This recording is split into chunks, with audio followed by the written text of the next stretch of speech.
Hey guys, I'm Dov, and today I'm back with more Total War of Warhammer 2 online action. Today we're here with the Wood Elves, going to be taking on the Green Skins, so let's go ahead and jump straight to the army composition. As I discussed previously, the Green Skins tend to struggle with large armored units, hence why we've got big ol' Papa Durthu here, so let's go ahead and take a look at his kit. We've got the Wild Heart lore attribute for additional Winds of Magic every time we cast Flock of Doom. We've also got Sword of Daith, which is similar. It does area of effect damage, good against multiple combatants, so good against infantry and cavalry. It also gives minus 30 armor and an area of effect around Durthu, almost like Skrull's Rod of Corruption, but it does have that minus 30 armor effect as well. Very, very strong item, and combined with Flock of Doom and the fact that Durthu is a massive armor-piercing, terror-causing monstrosity, makes it a very powerful unit for busting up blobs of infantry. Just an all-around great lord.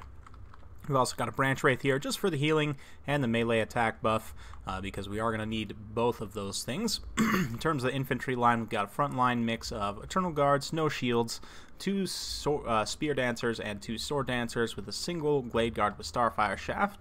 We've also got two units of Sisters of Thorn, one here and one over on the far side, and also one unit of Wild Riders. So, for the Green Skins, we've got Azhag the Slaughterer up in the air. Let's look at his spell loadout here. Looks like he's got Spirit Leech, Soul Blight, Purple Sun, and Fated Buna.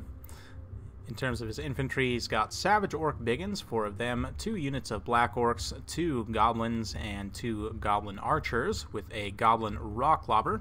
So a pretty straightforward green skin army. He's also got 2 units of Orc Boar Boy Biggins here.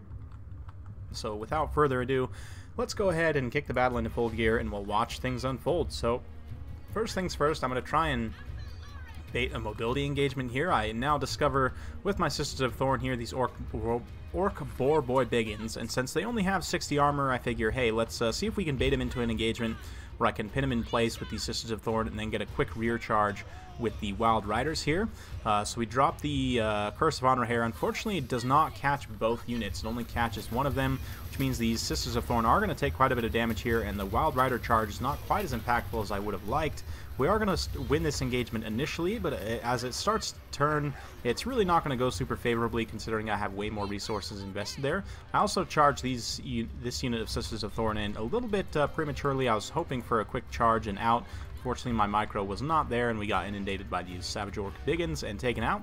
That being said, this is allowing me to get a piecemeal engagement in the front line. You can see the Sword Dancers running in with Durthu, and the Savage Orcs had an attack order on the Eternal Guards, who I pulled back, so they didn't get their charge bonus appropriately. And between Durthu smashing them and these War Dancers just going to town on their flank, these Savage Orc Biggins are going to get terror routed off pretty quickly. As soon as that frenzy drops, which it does very, very quickly, they're going to get terrified away, and then we're immediately going to follow up with a charge into these Black Orcs. Obviously, they'll crush the Sword Dancers on their own, but we do pull in the Spear Dancers as well, and of course Durthu going to be getting in there, using that massive armor-piercing sword of his to go to town on these Black Orcs. Meanwhile, on the front line, we're dropping that nice Flock of Doom just to try and, drain the health away from all these combatants. Again, pulling in the Sword Dancers and trying to force a little bit of an awkward engagement where the Greenskins don't get their full charge bonus, which is somewhat paid off so far. We have got the Sisters of Thorn rallied and are taking out those goblins. You can see Azhag actually came over here to a fight that was otherwise going to slightly go against me, if not just be a complete wash. But with that Fated Buna on those Wild Riders, he is going to win that fight a little bit more decisively. Granted, he has taken a lot of damage, but like I said, I had about 2,200 resources here, whereas he had about 1,800 with the 2 Boar Biggins, so not the best trade for me. You can see these Gobos also generating some really nice value here, shooting in at War Dancers, a very, very expensive unit, and considering how cheap those Goblin Skirmishers are, it's a travesty losing these War Dancers to that Goblin Missile Fire, but it is what it is. We're trying to fight off these Savage Orc Biggins here, while Durthu cleans up this mob of heavy hitters. We've got Savage Orc Biggins and Black Orcs fighting in a very pitched fight against War Dancers here, with Durthu himself supporting, and obviously the Black Orcs are immune to psychology. However, the the Savage Orc Biggins are not. And yeah, the Black Orcs, once their friends rout, are going to have some leadership issues, and just because they've taken so much damage at this point, they are going to rout away, and now we're going to be stuck in a little bit of a troublesome situation. We're going to have to pull the Sword Dancers to try and intercept these Savage Orcs, and then kind of split my Eternal Guards, because we've got several different targets we need to try and target here, so let's see how the engagement unfolds. We see the Sword Dancers pulling in to try and intercept these Savage Orc Biggins here.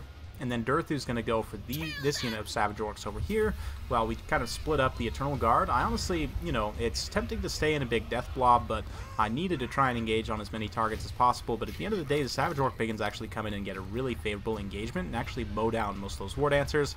Azhag's back from his flank engagement, and although we did get into these gobos with the Sisters of Thorn here, unfortunately they were so tattered they weren't able to hold up.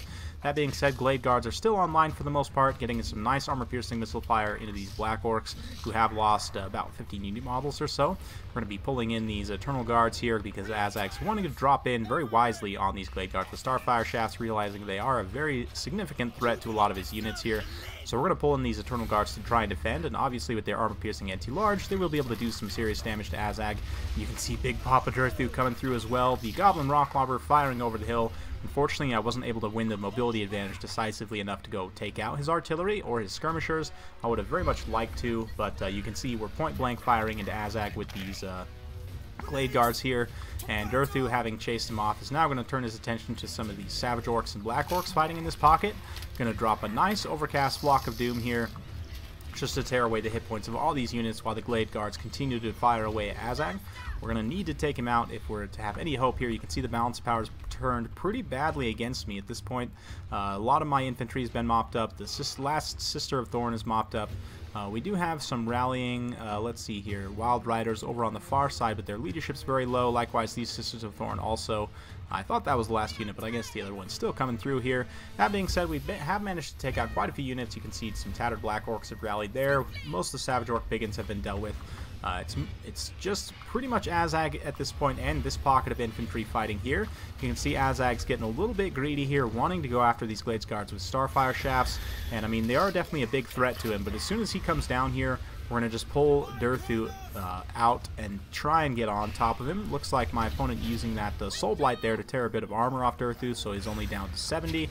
The Savage Orc Biggins will make better contact at that point, but still, you can see Durthu just put some absolute whomping on Azhag. Azhag trying desperately to get back up in the air, which he does, and now these Savage Orcs going to be smashed on by Durthu, and it is worth noting that the tree units all do magic damage, so the physical resistance of the Savage Orc units of 25% is not really going to apply against them. They'll just have zero mitigation whatsoever, besides their melee defense, which is relatively low anyway.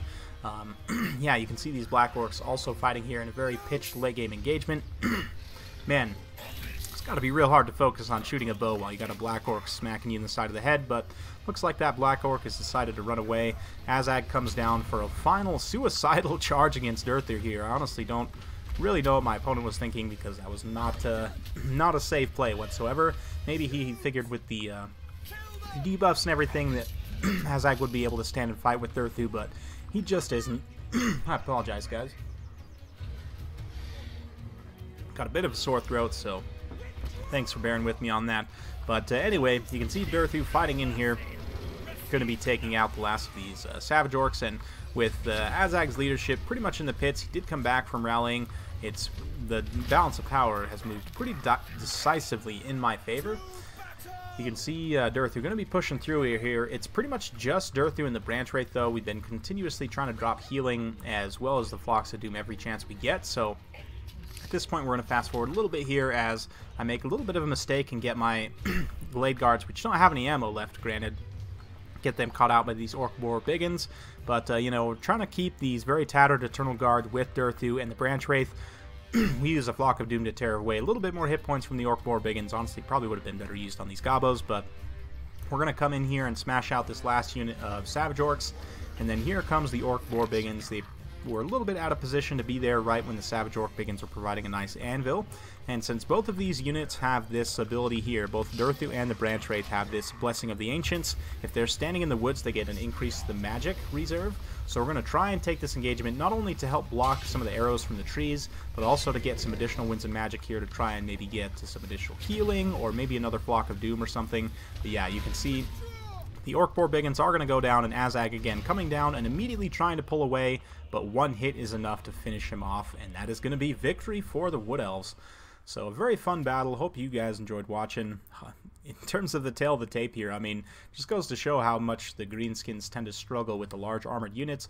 We already talked about a little bit how you can get better value out of going with the Orc Arrow Boys and the Rusty Arrows rather than Goblin Archers, but just in terms of the army breakdown here, 148 kills on Durthu was really the tail of the tape. I mean, some of the War Dancers did decently, but overall it was Durthu doing most of the heavy lifting there. For my opponent, he did get a very nice engagement with the Orc Boar Boy Biggins on my on my Wild Riders and my Sisters of Thorn. I honestly was expecting a little bit more there, but now we know, I guess. Savage Orc Biggins did reasonably well. 110 kills is not bad at all. 68.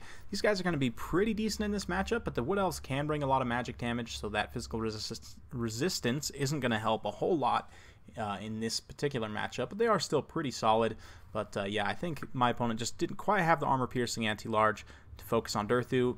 It may have also been worth bringing Azhag rather than supporting that flank engagement, which he may or may not have won. It's hard to say, but he could have had Azhag in the main line spirit leeching Durthu continuously, and that may have provided a little bit more value for him. But at the end of the day, it's hard to say. You know, Warhammer is a game of inches, as I like to say, so who's to say who would have won? But anyway, thank you very much for watching. Hope you guys enjoyed. If you did like this content, be sure to like the video and subscribe. Helps me out a lot. And if you want to see every time I upload a new video, go ahead and hit that bell notification button. Thank you very much for watching once again, and we'll see you next time.